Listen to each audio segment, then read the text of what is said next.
Hello guys!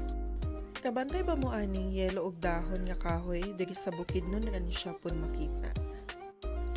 Wala lang, mao to nagtubo na pud siya. So uban ni magpalit sa may og pan pang snack. Gibungkal na pud nila ang uyuta guys kay mananom na pud ni akong sako. Yeah, char lang.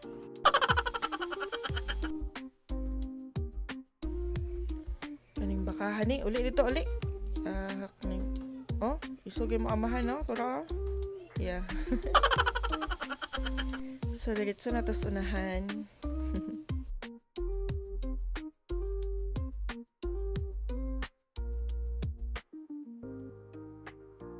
Ang amuan ay paliton nga pan kay katong malunggay cheese bread. Kuha na siya kanang gamotor lang na siya ba. Gapundo na siya dyan sa gawa sa Provincial Hospital dagi atbang sa City Hall. Naanay mi diri sa Kasisang, Bukidnon.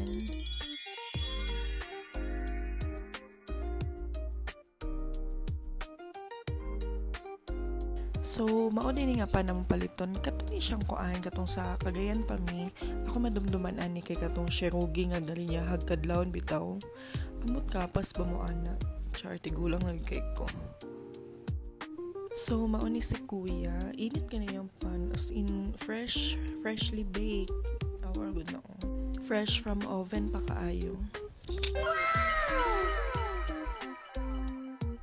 So, nagpalit may bali 100 kay maabot pa man ni gabi. Kami ni Sed, hilig man may mag-snack-snack or musabay na siya sa ako mag-inom o gatas, ano bitaw.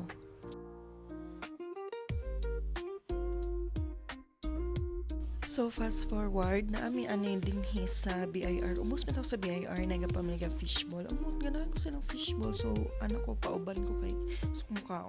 Then, kwek-kwek, kikiam, and siomai. So, maura, bye!